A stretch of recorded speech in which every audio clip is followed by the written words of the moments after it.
The courthouse was buzzing with the usual hum of activity, people moving through the hallways chatting as they waited for their cases to be called. The air was thick with anticipation, as today's case was one that had drawn a lot of attention from the media. The courtroom was full of spectators eager to see how it would unfold. Judge Karen McCall sat at the bench, her sharp eyes scanning the room with quiet authority. She had earned her position through years of dedication, hard work, and overcoming countless obstacles. Her presence alone commanded respect. She was known for her calm demeanor, but those who worked with her knew better than to test her. She had a reputation for being fair but firm, and that had earned her both admiration and a certain level of fear from those who came before her. Today was no different, except this case was Personal Officer James Thornton, a white police officer, was on the stand, and the case was one of misconduct. During an arrest, Thornton had been accused of using excessive force on a young black man, and the tension in the courtroom was palpable. He sat in the witness chair with a confident expression as he answered questions from the prosecutor. He spoke with certainty about the events that took place, but there was something in his tone that made it clear he wasn't ready to fully own his actions. His answers were direct, but there was a subtle defensiveness in his words, as if he didn't believe he had done anything wrong. When the prosecutor asked him about the specifics of the arrest, he hesitated briefly before answering. The room fell silent as the judge raised her hand, signaling him to stop. She didn't appreciate the hesitation, not because she doubted his sincerity, but because it was clear he was trying to sidestep the question. She had been observing him closely throughout the testimony, and his body language was telling a different story than his words were. Judge McCall spoke, her voice calm but firm. Officer Thornton, when you give your testimony, you are expected to be clear and concise. You cannot avoid the questions, she said, her eyes fixed on him as he seemed to squirm slightly in his seat.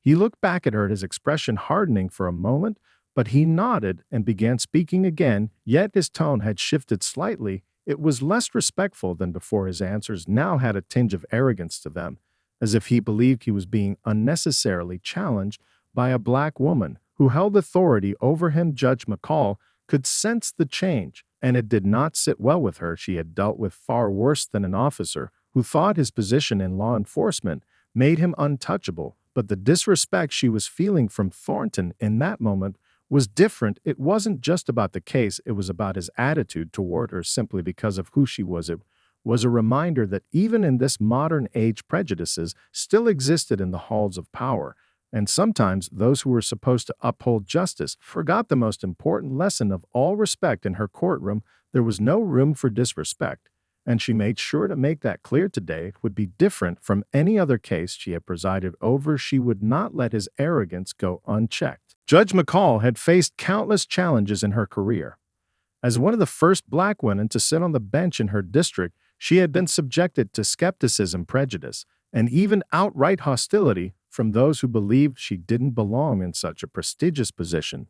But each time she had proven them wrong, she had risen above the doubts and continued to carve out a legacy that was defined by fairness and unwavering integrity. Those who knew her knew that she didn't take her role lightly. Her decisions were rooted in a deep understanding of justice and a strong desire to ensure equality for all those who came before her. She understood the weight of every ruling and the impact it had on the lives of the people in her courtroom, but she also knew that the system could be flawed and that it was her duty to challenge it when necessary. Her quiet strength had earned her the respect of those who truly understood what it meant to be fair and just, but there were always those who were too quick to judge her simply by the color of her skin or the firmness with which she held the law. She had grown accustomed to this over the years, but today something felt different. As she sat at her bench listening to Officer Thornton's testimony, the tension in the air was palpable.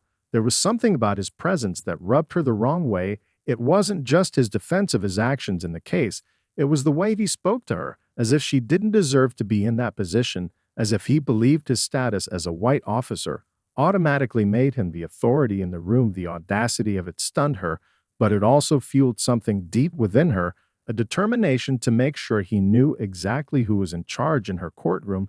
Judge McCall wasn't the type to raise her voice or make a scene. Her authority came from her presence, her confidence, and her ability to command respect without ever having to demand it. But Officer Thornton's behavior was becoming impossible to ignore. The more he spoke, the more she could feel the tension building, and the more she knew that this moment was about to test her in a way no case had before. It was not about the facts of the case anymore. It was about something deeper, something more personal. It was about making sure that no one ever thought they could get away with disrespecting her or anyone else in her courtroom. Her reputation had been built on fairness and respect, but it would be defined by how she handled moments like this one's that challenged her sense of authority and forced her to confront the realities of power dynamics in the judicial system. As the case wore on, Thornton's attitude became more blatant. He began speaking over her and questioning her every decision with a kind of disdain that made the room uneasy. Judge McCall could feel her pulse quicken, but she remained composed. She could not let him break her. She would not let him diminish her worth or the worth of the entire system of justice she had fought so hard to become a part of. Today wasn't just about the case at hand. It was about something bigger, about standing her ground, about sending a message that would resonate far beyond the courtroom. Officer Thornton's confidence seemed to grow with each passing moment, but it wasn't confidence born from truth or professionalism. It was arrogance, a quiet but unmistakable sense of superiority that seemed to emanate from him. His posture stiffened, his responses sharper, as if he believed his uniform gave him the right to dismiss Judge McCall's authority. He had spent years in law enforcement, working alongside colleagues who never questioned him, people who often praised his quick thinking and bold decisions. But here, in her courtroom, things were different. And though he tried to mask it, his discomfort was becoming more apparent. The questions Judge McCall asked him were pointed, aimed at uncovering the truth of his actions, but Thornton had become defensive, unwilling to admit any fault, no matter how small. His voice grew louder, his words less controlled, and the room shifted in its collective awareness. This wasn't about a police officer defending his actions. It was about something far more dangerous, a refusal to accept the authority of the court. Judge McCall was well aware of what was happening. She had seen this before, though never quite so overt. Thornton wasn't just testifying in a trial. He was subtly and dangerously testing the boundaries of power. He was used to commanding respect, to holding the upper hand. But today he had met someone who wasn't afraid to challenge him. And that challenge would not go unanswered. The tension in the room was growing. The spectators who had been silently observing now exchanged uneasy glances, sensing that something significant was unfolding before them. They had witnessed courtroom exchanges before, but never had the dynamics seemed so unbalanced. Everyone was acutely aware of Thornton's lack of respect for Judge McCall, and it was beginning to gnaw at the edges of the proceedings. His disregard for her authority was becoming too blatant to ignore. Judge McCall knew the eyes of the room were on her. She could feel the weight of their gaze, the quiet anticipation of what would happen next. Would she let this slide, allowing her courtroom to be disrespected, or would she stand her ground and remind everyone, including Thornton, who was in charge? She had no choice. She had built her career on the belief that justice was about more than the law. It was about fairness, dignity, and respect. If she let this officer continue to undermine her, it would send a message to everyone in the room, and beyond it, that power could be abused. That would not stand. Not in her court. Not on her watch. "Officer Thornton," she said, her voice cutting through the growing tension. "This courtroom is a place of order and respect. You have a duty to answer questions truthfully and without deflection. You cannot continue to challenge my authority here, and you will not continue to speak over me as if you have more power than this court." The room was still, the words hanging in the air like a challenge. The officer, taken aback by her directness, hesitated. For a brief moment, he seemed unsure of how to respond, but the damage was done. The judge had spoken, and the room had heard her. His face flushed a deep red, embarrassment beginning to creep in. He tried to regain his composure, but the foundation he had so carefully built with arrogance was beginning to crack. His previous confidence faltered, and a new unease set in. For the first time in the entire trial, Officer Thornton realized that he had underestimated the woman sitting at the bench. This was no ordinary judge. This was someone who would not be intimidated. Not by him. Not by anyone. The silence that followed Judge McCall's words was deafening. Officer Thornton sat there, momentarily stunned, unsure of how to respond. His mind raced as he realized the weight of the situation he had put himself in. For the first time, he felt his authority slip from his grasp. His usual tactics, sharply worded responses, attempts to dominate the conversation, weren't working here. Judge McCall wasn't backing down, and he was now fully aware that he had underestimated her. The room waited, the air thick with anticipation. It was rare for a judge to speak so firmly to a witness, let alone challenge a law enforcement officer so openly. The tension hung in the room like a cloud, everyone acutely aware that this moment was turning into something more than just another trial. This was about respect, about who held the power, who was in charge, and who was expected to uphold the law, not bend it to personal will. Judge McCall stood tall, her expression unwavering. She had dealt with challenges before, many of them, but this one felt different. Thornton's behavior was not just a challenge to her authority. It was a direct insult to the very integrity of the justice system. Her voice was calm, but it carried the weight of years of experience. "Officer Thornton," she began again, her words deliberate and clear. "I understand that you may not appreciate the nature of this questioning. However, your role here is to provide answers, not to question my authority. This courtroom operates under one set of rules, and they apply to everyone who walks through that door, regardless of title or position." The officer shifted in his seat, clearly uncomfortable. His hands, which had been resting firmly on the witness stand, now twitched nervously at his sides. For the first time, his self-assurance was beginning to fade. He had been trained to handle difficult situations, but this was something entirely new. Judge McCall wasn't just challenging his testimony. She was challenging his mindset, the very belief that as an officer of the law, he could get away with disrespecting the process. The spectators in the courtroom, many of whom had quietly observed the back and forth, were now fully engaged. They knew this was no ordinary exchange. The quiet whispers that had filled the room earlier had stopped, and all eyes were fixed on the judge and the officer. Some could feel the tension between them, but many were silently rooting for the judge, knowing that what she was doing was bigger than the case itself. This was about standing up against the subtle, pervasive culture of entitlement that sometimes crept into the world of law enforcement. Thornton opened his mouth, perhaps to offer another sharp retort, but he hesitated. His mind was racing as he realized that he had no ground to stand on anymore. The more he spoke, the more he dug himself into a hole. Every attempt to challenge Judge McCall only made him appear more insubordinate. His pride, which had carried him this far, was now his enemy. And then it happened. Thornton muttered something under his breath, so quiet that only those closest could hear. A word of frustration, a subtle sneer, something that was meant to be private but somehow echoed louder than anything he had said in the entire trial. The room grew tense again, all eyes darting between the judge and the officer, waiting to see how she would respond. Judge McCall's eyes never left him. She had heard it. The slight, the defiance, the challenge.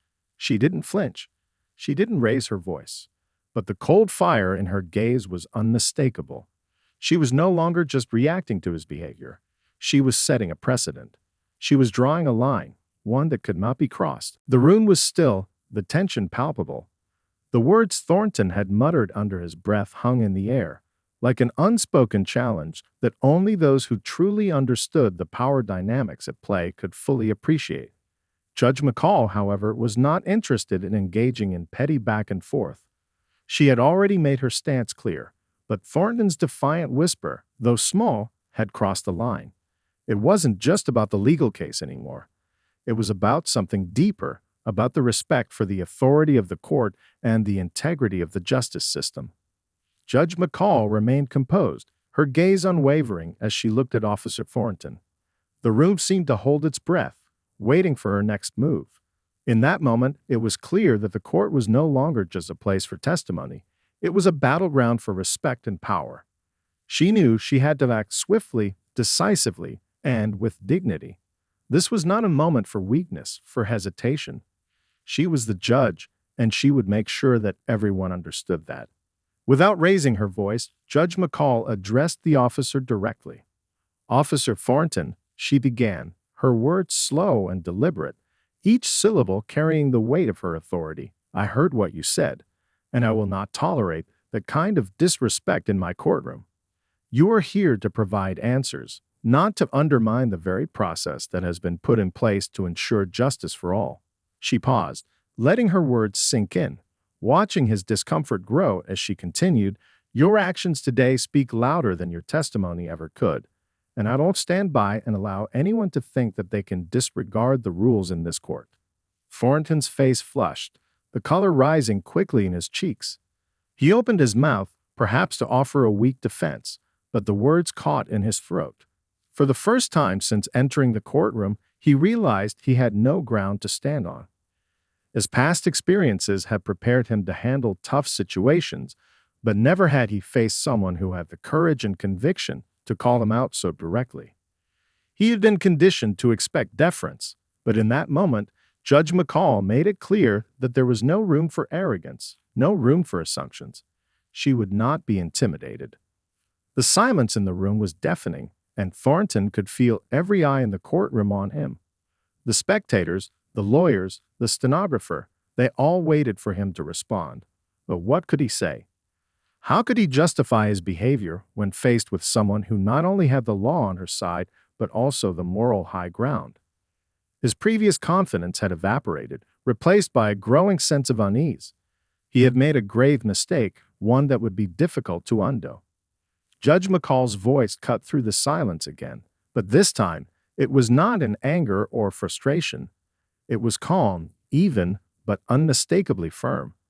"You will remain quiet and answer the questions asked of you. If you are unable to do so with the respect that this court demands, I will hold you in contempt." The words were a clear warning, a promise that there would be consequences if he continued to push the boundaries. The courtroom, which had been filled with nervous energy just moments before, was now charged with the feeling that something momentous was unfolding. Thornton opened his mouth once more, but this time he swallowed his pride. He had no choice but to comply. He nodded, though his gaze never met Judge McCall's. It was a humbling moment, one that would linger in his mind long after the trial had ended.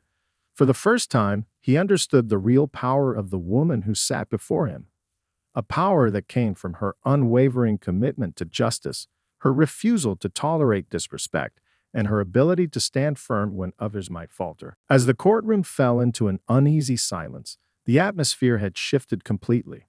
Officer Thornton, visibly flustered, nodded silently, signaling his reluctant acceptance of the judge's authority.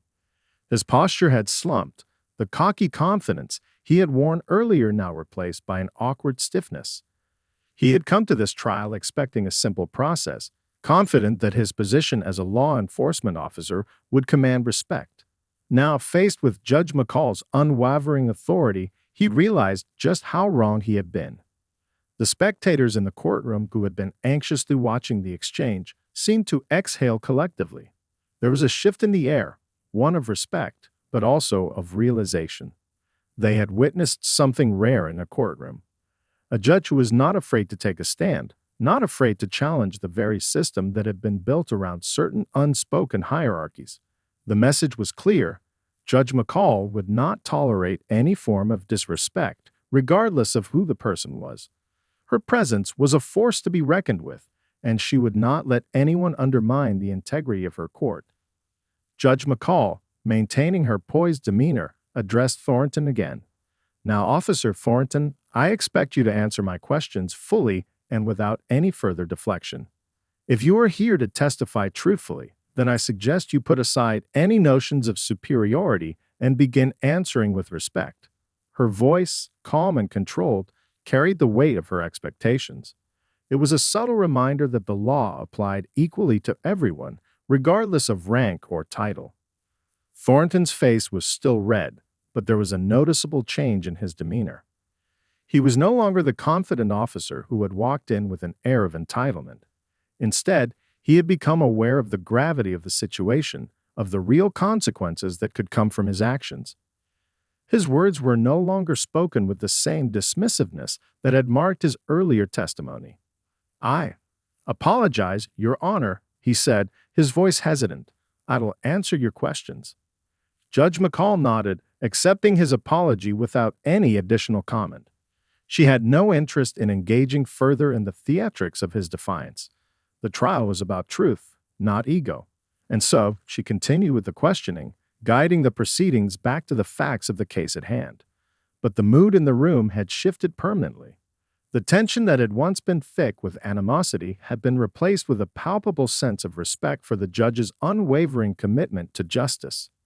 As the testimony continued, Officer Thornton's answers grew more measured, more thoughtful. The power dynamic had shifted, and he now understood that he was not in control of the room. The questions from the prosecutor were more pointed now, and Judge McCall's steady, unyielding gaze kept him in check. Every word he spoke was weighed carefully, and each answer was scrutinized more closely than before. He could no longer rely on his uniform or his past to excuse any missteps. He was just another witness now, and the rules applied to him as they did to everyone else. For Judge McCall, this moment was more than just a victory in a single case. It was a reminder of why she had worked so hard to get to where she was. Her commitment to the law and to fairness had been tested time and again, and in this moment, she had proven that her courtroom would remain a place where justice could not be bent, no matter who you were. Her strength, tempered by years of experience, had been the key to maintaining the integrity of the court, and she knew that this moment would resonate far beyond the walls of the courtroom. It wasn't just about winning or losing a case. It was about sending a message that would echo through the system. As the trial progressed, Officer Thornton seemed to retreat further into himself. His earlier defiance had been stripped away, replaced with a sense of caution that was almost palpable. His responses became more careful, less certain, as if he were walking on eggshells, acutely aware of the presence of Judge McCall's unwavering gaze. Each answer was measured, as if he were trying to regain the composure he had lost earlier. The once cocky officer who believed his position would shield him now found himself navigating a courtroom where he was just another witness, subject to the same rules and scrutiny as anyone else. Judge McCall, though, showed no sign of easing up. She had already made it clear that her courtroom would not be a place where disrespect could thrive. The case at hand was important, but the lessons within it, about power, respect, and accountability, would resonate far beyond the facts of the trial. She had always believed that the courtroom was a space for truth to emerge, a place where the law was applied fairly, regardless of personal status or privilege. Her handling of the situation with Officer Thornton was a demonstration of that belief in action. It wasn't just about enforcing the law, it was about maintaining the integrity of the system, ensuring that those who came before it did so with respect. As the day wore on, the focus shifted back to the case itself. The prosecutor, having witnessed the earlier exchange, became more focused, sharp in his questioning. He pressed Officer Thornton for details about the incident, asking for a clearer understanding of his actions during the arrest. The officer's discomfort was evident as he tried to recall specifics. It became increasingly clear that the evidence didn't fully support his version of events. The more the prosecutor delved into the details, the more gaps appeared in Thornton's testimony. Judge McCall's role was critical now. With each question, she ensured that the facts were brought to light. Her presence was a constant reminder that the truth, not personal agendas or pride, would guide the proceedings. Her ability to maintain control over the courtroom, even in the face of defiance, was evident in the way the officers and lawyers now approached her. It was as if her authority had been solidified in a way that could not be easily ignored. By the time the prosecution had finished its questioning, the tension in the courtroom had shifted yet again. This time, it was less about the power dynamics between the judge and the officer, and more about the mounting evidence. The courtroom, once charged with hostility, now hummed with the sense that the truth was slowly emerging. Officer Thornton was no longer just a figure in uniform. He was a man answering for his actions, and the weight of his responsibility was becoming clearer with every passing minute. Judge McCall glanced at the defense table. It was now their turn to cross-examine. As the defense lawyer rose to ask his questions, it was clear that he would have to tread carefully. The defense's strategy had always been to downplay Thornton's actions, But with the mounting pressure of the evidence and the strength of the judge's presence, it was evident that any attempt to deflect or avoid responsibility would not be tolerated. The defense lawyer paused, looking briefly at Thornton, who seemed to shrink back in his chair. It was as if the officer had begun to realize that his own fate was tied to the integrity of the system he had once believed he could manipulate. Judge McCall had set the tone, and now the courtroom was watching as everyone, from the lawyers to the defendant, understood that this would be a trial of truth and accountability.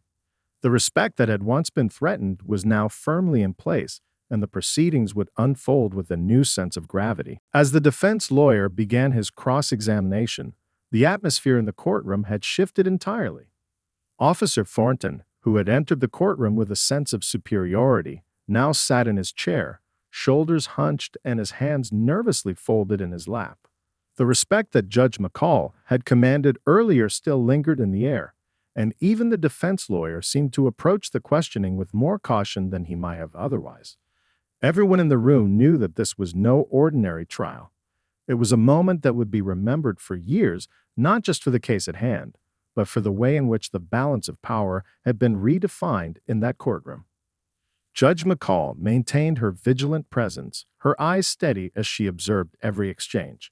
She wasn't just a passive observer, she was the anchor that held the entire process together. Her reputation had always been one of fairness, but now it was clear to everyone that she had also earned the kind of respect that came from standing firm in the face of opposition. The integrity of the judicial system, for which she had fought so hard, was being upheld with every word she spoke. As the defense lawyer probed into Officer Thornton's actions, attempting to soften his image and downplay the seriousness of his conduct, Judge McCall was sharp in her interjections. She would not allow the narrative to be twisted. When the defense attempted to deflect the blame onto others or bring up irrelevant details, she calmly and firmly steered the conversation back to the heart of the matter, whether Officer Thornton's actions were justified. Her command over the courtroom was such that not a single person dared to challenge her. The defense lawyer, who had once looked like he might test her limits, now found himself carefully measuring every word.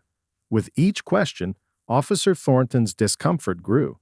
His earlier bravado had been stripped away, replaced by the realization that his actions were under intense scrutiny. The once confident officer, who had believed his word was enough, now appeared vulnerable. The weight of the case, combined with Judge McCall's unyielding presence, had forced him to confront the consequences of his behavior. As the cross-examination came to a close, the defense lawyer sat down, knowing that the case had not gone the way he had hoped. The evidence, the testimony, and the way the courtroom had unfolded had made one thing clear. Officer Thornton's conduct would be judged on its merits, not on his status as a law enforcement officer. Judge McCall gave a slight nod, signaling that it was time for closing statements. She took a moment to glance over her notes before addressing the room. Her voice was calm, yet it carried a strength that commanded attention. This case, she began, is not just about the actions of one officer. It is about accountability, fairness, and the truth. We cannot allow the system to be influenced by personal biases or positions of power.